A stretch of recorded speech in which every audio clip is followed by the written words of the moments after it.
कणादि सेवितम् कपित जम्बू फल चारु भक्षणम् उमासुतं शोक विनाश कारकम् नमामि विघ्नेश्वर पाद पंकजम् नमः परमहंसास्वादित चरण कमल चिन्ह मकरंदाय भक्त जनमानस निवासाय श्रीरामचंद्राय कृष्णत्वदीय पद पंकज पंजरान्ते अद्यैव मे विशतु मानस राजहंसः प्राण प्रयाण समय कफवात पित्तैः कंठावरोधन विधौ स्मरणं कुतस्ते नारायणं नमस्कृत्य नरं चैव नरोत्तमं देवीं सरस्वतीं व्यासं ततो जयमुदीरयेत्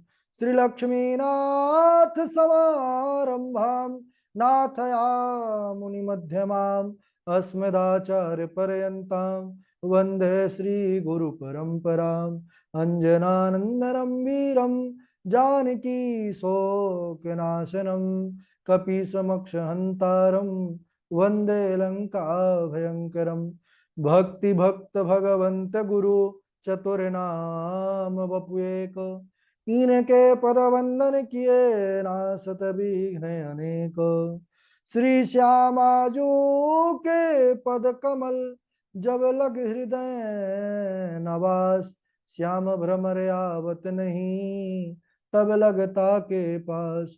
बोले वृंदावन बिहारी लाल की जय। भागवत महापुराण की जय। सुखदेव भगवान की जय।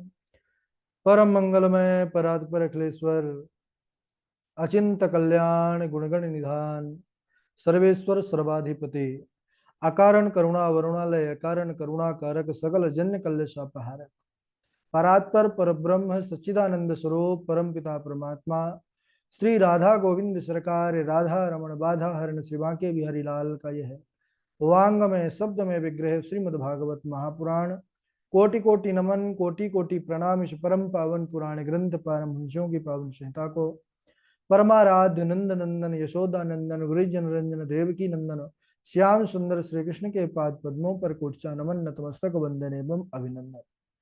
उनकी आह्लादनी शक्ति प्राण प्रिया जगत वंदनी वृषभानुनंदनी भासुती जगदीश्वरी बरसाने वाली श्री किशोरी जी के पावन चरणारविंदों पर कोटचा प्रणति। समस्त भूतादिक श्री राम में सब जग जानी करहूं प्रणाम जोर जुग पाए।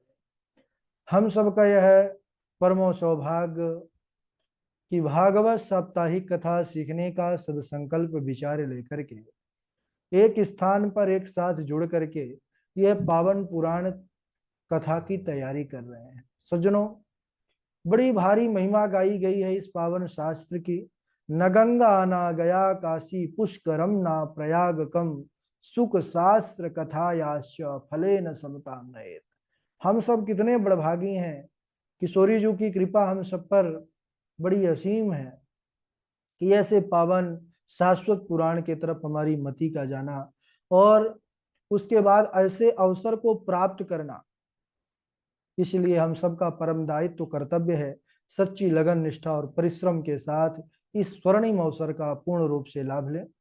प्रसन्नता इस बात की बहुत है कि आप सभी बड़े प्रबुद्ध जन हैं और परिश्रम के साथ तैयारी कर रहे हैं। कल के दिवस में हम सब चर्चा कर रहे थे, अभी बने हुए हैं चतुर्थ स्कंध पर। चतुर्थ स्कंध बहुत महत्वपूर्ण स्थान रखता है। इनमें चतुर्थ पुरुषार्थ को 4 उपाख्यानों के माध्यम से दर्शाया गया है। तो हम सब अभी ध्रुव चरित्र किस प्रकार एक नन्हा सा बालक भगवत प्राप्ति के लिए मन में अटल विश्वास लेकर के वन को गया। सज्जनों, इससे यह सीख मिलती है कि जब मन में अटल विश्वास हो, हमारी दृढ़ प्रतिज्ञा हो, तो फिर नारद जी जैसा गुरु मिल ही जाता है जो भगवान की प्राप्ति करा देता है। उन्हीं महाराज ध्रुव के वंश में अंग हुए और अंग के पुत्र वेन। और वेन का स्वभाव कैसा था, कल के चरित्र पे हम सब ने समझा सुना कि वेन बड़ा उग्र स्वभाव वाला था, बड़ा दुष्ट स्वभाव का था। जितना महाराज धर्म कर्म हो रहा था सब पर पाबंदी लगा दिया, न यष्टव्यम न दातव्यम न होतव्यम दुजा कुचित इति निवारयत धर्म भेरी घोषेण सर्वशः। हाँ, भेरी बजवा करके घोषणा करवा दिया कि आज के बाद इस राज्य में कोई भी ना यज्ञ करेगा, ना दान करेगा, ना पूजन करेगा, ना हवन करेगा। ऋषि मुनि एकत्रित भये। अब ऋषियों का तो यही जीवन है महाराज, धर्मानुष्ठानों के लिए ही तो वह महाराज संन्यास ग्रहण करते हैं। परमार्थ के कारणे साधु न धरा शरीर। उन्होंने आकर के समझाया राजा को कि भाई व्यवस्था मत बिगाड़ो, और उस उल्टा ज्ञान देना शुरू कर दिया, क्योंकि ऐसे लोग उल्टा ही ज्ञान देते हैं। तो ऋषियों के पास भजन का बल, हुंकार से उसको स्वाहा कर दिए। उसके बाद ऋषियों ने कृपा करके पहले तो जंघाओं का मंथन किया, काला बौना पुरुष प्रकट हुआ जो निषाद हुए। इसके बाद भुजाओं के मंथन से महाराज पृथु और अर्ची देवी एक एक भाग से प्रकट हुए, जो भगवान विष्णु के ही अंशावतार हैं, और अर्ची देवी महारानी लक्ष्मी की अंशा स्वरूपा है। राजा बने महाराज पृथु, सब जगह आनंद ही आनंद छा गया। उन्होंने सारी व्यवस्था को व्यवस्थित किया, किस प्रकार पृथ्वी को दंडित किया, और बाद में पृथ्वी क्षमा मांगती हैं, गोरूप धारणी पृथ्वी माता। उन्होंने कहा महाराज अगर आपको अन्न आदि की प्राप्ति करना है तो पहले आप किसी बछड़ों को और दुहने वाले को व्यवस्था कीजिए, और मेरे अंदर से समस्त अन्नादिक औषधियों को दुह लीजिए।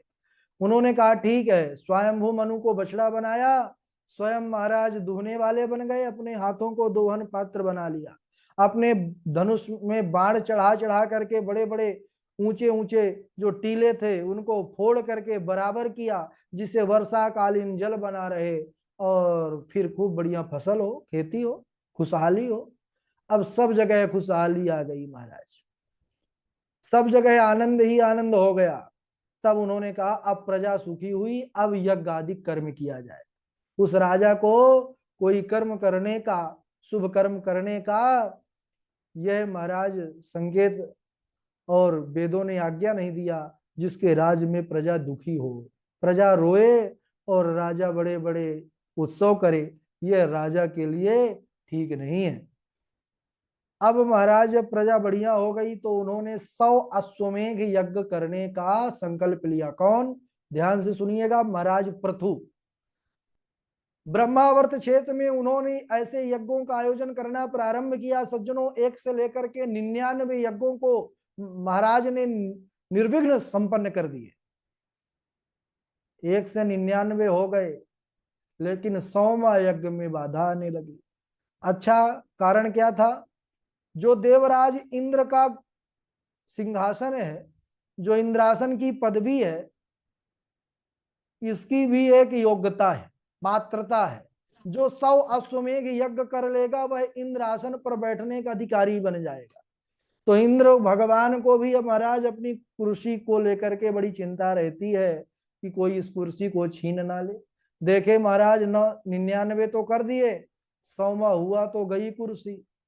और कुर्सी के कारण आज महाराज, आज भी देख लीजिए, बार बार विघ्न पहुंचाने लगे। घोड़ा चुरा करके ले जाते, इंद्र भेष बदल करके आते, महात्मा का भेष धारण करके आते थे और घोड़ा चुरा करके भाग जाते थे। महाराज पृथु के जो पुत्र थे उन्होंने इंद्र का पीछा किया और महात्मा को देखा तो लौट आए। अरे तो महात्मा जी है भाई, पहले के राजा महाराजा सब लोग महात्माओं को बड़ा सम्मान करते थे, महात्माओं को बड़े आदर की दृष्टि से देखते थे। अब जैसे जैसे कलिकाल बढ़ता जा रहा है, लोगों के अंदर अश्रद्धा उत्पन्न होती जा रही है। अब ऋत्विजों ने कहा कि अरे महाराज, वह महात्मा नहीं है, वह तो देवराज इंद्र है जो महात्मा का वेश धारण किए हुए है। तब तो वह गए और इंद्र से घोड़ा जीत करके ले आए। इंद्र से घोड़ा जीतने के कारण इनका नाम पड़ा विजुताश्व। महाराज पृथु ने पुनः यज्ञ आरंभ किया, पुनः इंद्र विघ्न पहुंचाया। तो तात्पर्य यहाँ पर सुखदेव भगवान कहते हैं, इधर विदुर जी महाराज से मैत्रेय मुनि कथा सुना रहे हैं कि यानि रूपाणि जगृहे इंद्रो हयजिहीर्षया तानि पापस्य खंडानि लिंगम खंडमिहोच्यते। घोड़ा चुराने के लिए इंद्र ने जिन जिन रूपों को धारण किया वे सब पाप के खंड चिन्ह होने के कारण पाखंड कहलाए। और कलिकाल में अनेकों लोगों ने अपनी आजीविका चलाने के लिए इसे धारण कर लिया। अब बारंबार इंद्र पहुंचा रहे हैं बाधा। महाराज ही धनुष बाण उठा लिए, अभी स्वाहा करे देते हैं। आचार्यों ने कहा महाराज क्रोध मत करिए, आप हमारे यजमान हैं, अभी हम मंत्रों से इंद्र को इसी अग्नि कुंड पर स्वाहा करते हैं। मंत्रों में बड़ी शक्ति महाराज। अब मंत्र पढ़ना प्रारंभ किए, इधर देवराज सिंहासन सहित उठ पड़े स्वर्ग से और उठ करके चलने ही लगे कि उन्होंने पुकारा कि हे ब्रह्मा जी बचाइए बचाइए बचाइए। ब्रह्मा बाबा बूढ़े बड़े जब आए तब ऋत्विज और महाराज बोले ठीक है कोई बात नहीं, अब इंद्र को जीवन दान दे दिया। ब्रह्मा जी कहने लगे कि देखिए महाराज, आप जो है 100 अश्वमेघ यज्ञ करने का जो संकल्प किए हैं, 100 अश्वमेघ यज्ञों का फल इंद्रासन है, इसलिए इंद्र को अपनी कुर्सी का डर बना हुआ है। और हमको पता है कि आप तो महाराज संसार कल्याण के लिए यज्ञ कर रहे हैं, भगवान को प्रसन्न करने के लिए ही। अब संतों को क्या है महाराज, कुर्सी का लालच संतों को थोड़ी रहता है। उन्होंने कहा आप तो केवल भगवंत की प्राप्ति के लिए ही यह कार्य कर रहे हैं, इसीलिए आप ऐसा करिए, हमारा सुझाव मानिए, 99 यज्ञों का फल ही नारायण को समर्पित कर दीजिए। अगर उनको प्रसन्न होना होगा तो 99 यज्ञों से ही प्रसन्न हो जाएंगे। ब्रह्मा जी के समझाने पर महाराज पृथु ने 100 अश्वमेघ यज्ञ करने का जो संकल्प था उसको त्याग दिया और भगवान ने त्याग से ही प्रसन्न हो गए। जैसे ही इधर महाराज पृथु 100 अश्वमेघ यज्ञों का संकल्प त्यागे कि चलो भाई इंद्र भी प्रसन्न रहे, भगवान नारायण के चरणों में समर्पित किया, भगवान नारायण प्रसन्न हो गए। चतुर्भुज रूप में सशंख चक्रम सकरीट कुंडलम सपीत वस्त्रम सरशीरुहेक्षणम, चतुर्भुज रूप नारायण प्रकट हो गए। कहने लगे कि हे राजन, तुमने अपने गुण स्वभाव से मुझे अपने बस में कर लिया है, मैं आज बहुत प्रसन्न हूं तुम्हारे त्याग से, इसलिए जो तुम्हारी इच्छा हो सो मुझसे मांग लो, मैं तुमको वरदान में वही दूंगा। धन्य है महाराज पृथु। देखिएगा, मांग तो सब करते हैं भगवान के सामने, लेकिन महाराज पृथु सी मांग। महाराज क्या महाराज पृथु ने मांगा है भगवान से? कहने लगे कि हे प्रभु, अगर आप मुझे कुछ देना चाहते हैं तो सुनिए। न कामये नाथ तदाप्यहं क्वचिन् न यात्रयुसम चरणाम्बुजासवः महत्मान्तर्हृदयन्मुखाच्युतो विधत्स्वकर्णा युतमेष मे वरः। मुझे यही वर चाहिए, यद्यपि मेरे अंदर कोई कामना नहीं है, मैं आपके चरण कमलों को छोड़ करके कुछ चाहता ही नहीं हूं, लेकिन फिर भी आप देना चाहते हैं तो एक निवेदन है। भगवान ने कहा क्या? बोले मुझे 10,000 कान दे दीजिए। बोले प्रभु आपकी कथा सुनते सुनते ये 2 कान अघा जाते हैं, लेकिन मन नहीं अघाता, मन को लगता है और कथा सुनूं, लेकिन यह 2 कानों की श्रवण शक्ति जितनी है उसके बाद यह भी हाथ जोड़ लेते हैं। इसलिए मुझे 10,000 कान दे दीजिए कि मैं सदा सर्वदा आपकी कथाओं को सुनता रहूं, लेकिन मन ना आघाए। भगवान बड़े प्रसन्न, बोले धन्य है, धन्य महाराज। विरोध हो। तो आप जैसे तो कोई कोई बिरला ही होता है। भगवान प्रसन्न हो गए, कहने लगे कि राजन, मैं आपके इन्हीं दोनों कानों में 10,000 कानों की श्रवण शक्ति प्रदान करता हूं, जिससे तुम निरंतर मेरी कथा सुधा का पान करोगे, लेकिन कभी थकोगे नहीं। ऐसा कह करके भगवान श्री हरि अंतर ध्यान हो गए। बोलिए भक्त वत्सल भगवान की जय। इस प्रकार महाराज पृथु भगवत दर्शन करके ऐसा सुंदर वरदान प्राप्त करके अपनी प्रजा को उपदेश देना प्रारंभ किया है। कहने लगे प्रजाओं से कि आप सबने मुझे अपने आजीविका की रक्षा करने के लिए राजा नियुक्त किया है, कि मैं आप लोगों की रक्षा करूं। तो मेरा एक आप लोगों से निवेदन है। शास्त्रों में कहा गया है, या उद्धरेत करम राजा प्रजा धर्मे स्वशिक्षयन् प्रजानाम समलम भुंक्ते भगम चा स्वम जहाति सह। जो राजा प्रजा से कर, कर को अभी की भाषा में कहें टैक्स, जो राजा प्रजा से कर तो लेता है, लेकिन बदले में उसे धर्म की शिक्षा नहीं देता, स्वधर्म पर उसको प्रेरित नहीं करता, वह प्रजा के पाप का भागी बनता है। तो मुझ पर कृपा कीजिए, करुणा कृपा करके आप सभी लोग अपने अपने स्वधर्म का पालन करना प्रारंभ कीजिए, और स्वधर्म का पालन करते हुए भगवान का भजन कीजिए। इस प्रकार उपदेश दे ही रहे थे प्रजाजनों को। उसी समय चारों भैया, कौन चारों भैया? वही सनकादि कुमार, सनक सनंदन सनातन सनत कुमार, चारों वहां पर मुनीश्वर आ गए। और महाराज पृथु ने देखा, बड़े प्रसन्न हुए। चारों को बड़ा सुंदर स्वागत सत्कार किया है, उत्तम आसन पर बिठाल करके उनका पूजन किया है। जब वह सुख पूर्वक बैठ गए तो उनसे बड़ा सुंदर प्रश्न किया है। क्या प्रश्न किया है?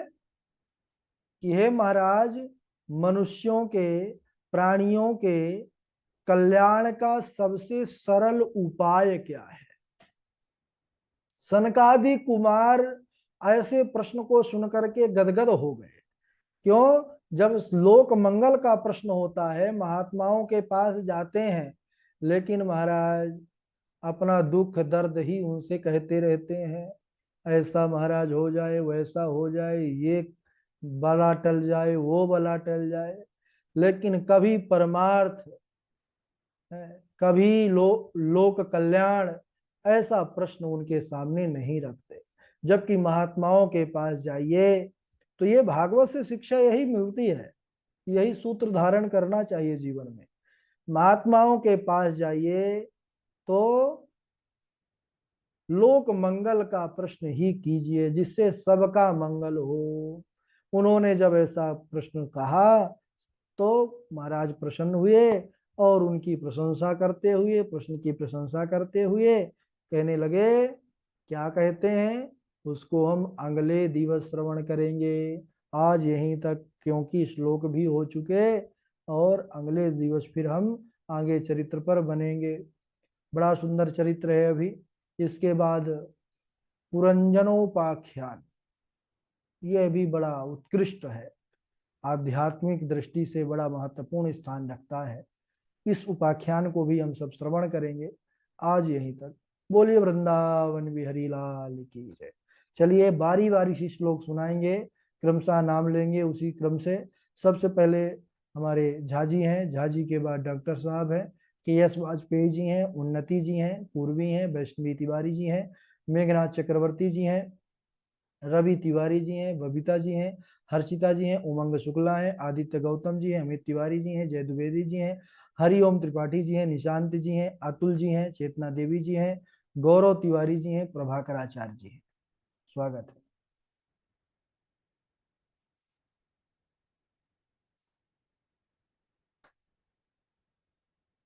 हाँ झा जी, माइक चालू नहीं है। राधे राधे गुरु जी। हाँ राधे राधे।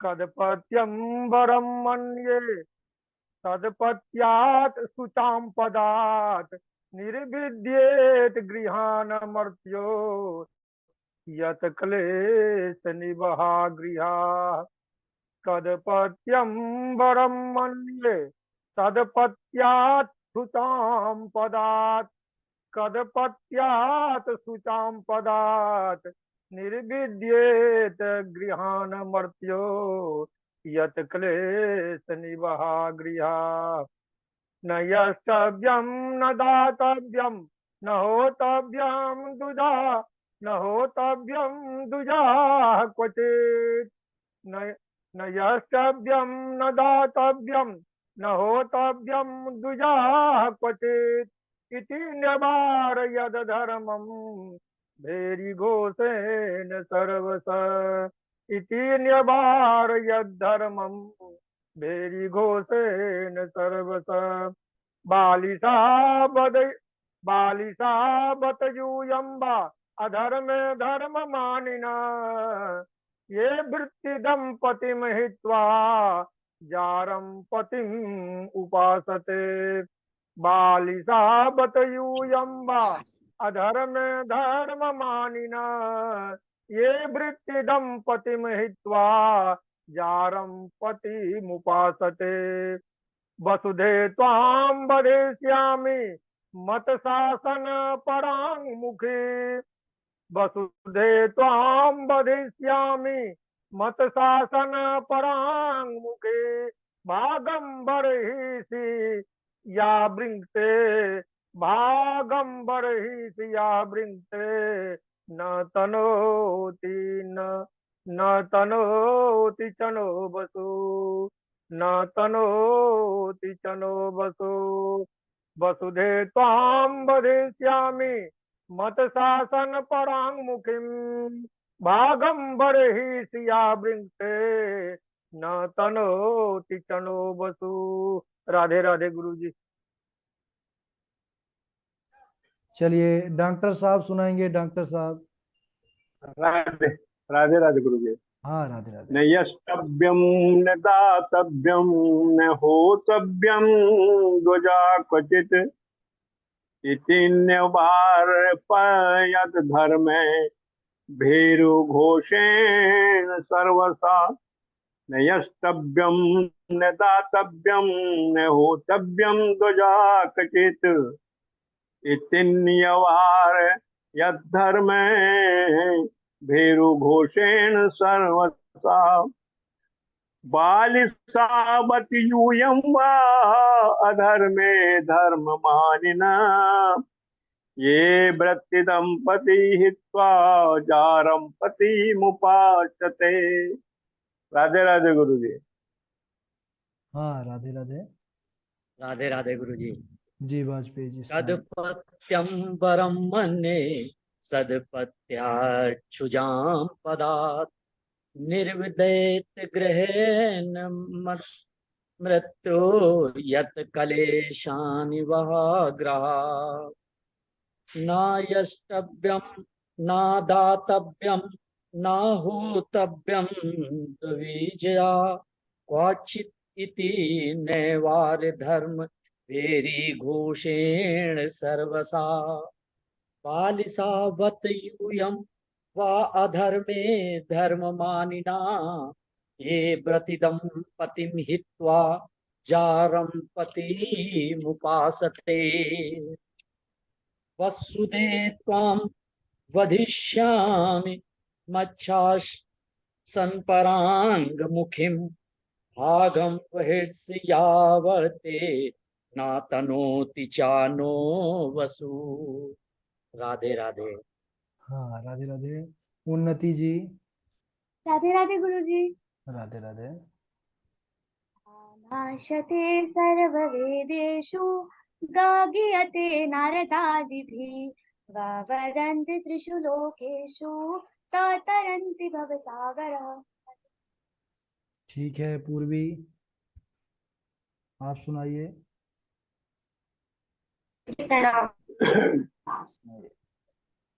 अधिपत्यं वरं मन्ये प्रतिपत्यं वरं मन्ये सत्पत्याच्युतं परं निर्विद्ये ग्रहान् मर्त्यो यत्क्लेशनिवाग्रहा निर्विद्ये ग्रहान् मर्त्यो यत्क्लेशनिवाग्रहा। राधे राधे। वैष्णवी तिवारी जी।